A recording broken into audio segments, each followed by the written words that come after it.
북한이 재식 명칭을 이렇게 바꾼 것에 대해서 어떤 의미가 있다고 보시나요? 세부적으로 평가를 해봐야 알겠습니다. 브리핑 시작하겠습니다.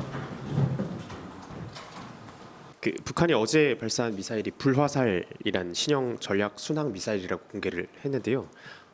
북한이 이제 미사일 사진이랑 시험 발사 사실을 공개를 했으니까 좀 공개 가능한 범위에서 우리 군이 분석한 미사일의 사거리와 재원 그리고 단거리용으로 보는지 중거리용으로 보는지 좀 설명 부탁드리고요. 하나만 더 궁금한 게 북한이 이제 최근 핵 무인 수중 공격정 헤일을 시험했다고 하면서 정작 이 사진은 공개를 하지 않았잖아요. 그래서 이번 신형 순항 미사일도 기존의 순항 미사일과는 큰 차이가 없는데 북한의 기만 전술일 가능성에 대해서 좀 어떻게 보고 계신지 두 가지 답변 부탁드립니다.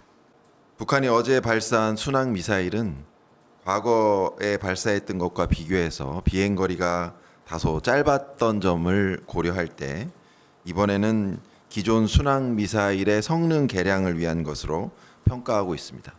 기타 세부적인 사항에 대해서는 한미 정보당국이 분석 중입니다.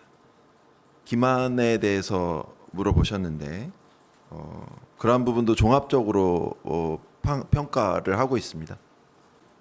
말씀하신 성능 개량의 의미가 기존 화살형의 연장선상에서 사거리를 줄이고 비행 안정성을 보완했다는 의미인지 아니면은 화살형과는 별개로 이제 중거리급 이상의 전략 순항 미사일을 새로 개발했다는 의미인지 설명이 혹시 가능하십니까? 기존 순항 미사일을 성능 개량하고 이름도 바꾸고 한 것으로 보아 그 연장선에 있지 않을까 싶습니다. 그러니까 서해상으로 발사된 게 포착했다고 어제 군이 설명해 주셨는데 마지막에는 어떻게 됐는지 궁금합니다. 군이 포착을 했는지 뭐 공중 폭발 시험을 했을 가능성이 있는지 설명 부탁드립니다. 북한이 발사한 순항 미사일을 실시간으로 탐지했고 추적하였습니다. 그 최종 그 지점에서는 이제 소실이 되었는데 그것이 어떠한 상황이었는지는 추가 분석이 필요합니다. 북한이 지난번에 뭐 수중 핵 어뢰 뭐 이야기 뭐 시험했다 중요 시험했다라고 얘기한 이후로 지금 뭐 이번에 또 순항 미사일 발사를 했다고 공개를 했는데 기존에 북한이 쓰던 용어하고는 좀 다르게 왜냐하면 순항 미사일 같은 경우에는 화살이라고 했는데 이번에는 불화살이라고 했고 뒤에 숫자가 꽤 두 개가 붙었거든요. 그리고 핵 무인 수중 공격정 그 얘기할 때도 예전과는 좀 다르게 제식 명칭이 좀 다른 명칭을 쓰고 있는데 처음에 나왔을 때는 뭐 그럴 수도 있겠다 싶은데 뭐 이번에도 똑같이 불화살 31형이라고 했습니다. 기존에 알려진 것하고는 좀 다른 제식 명칭 계속 나오고 있는데 북한이 제식 명칭을 이렇게 바꾼 것에 대해서 어떤 의미가 있다고 보시나요? 세부적으로 평가를 해봐야 알겠습니다.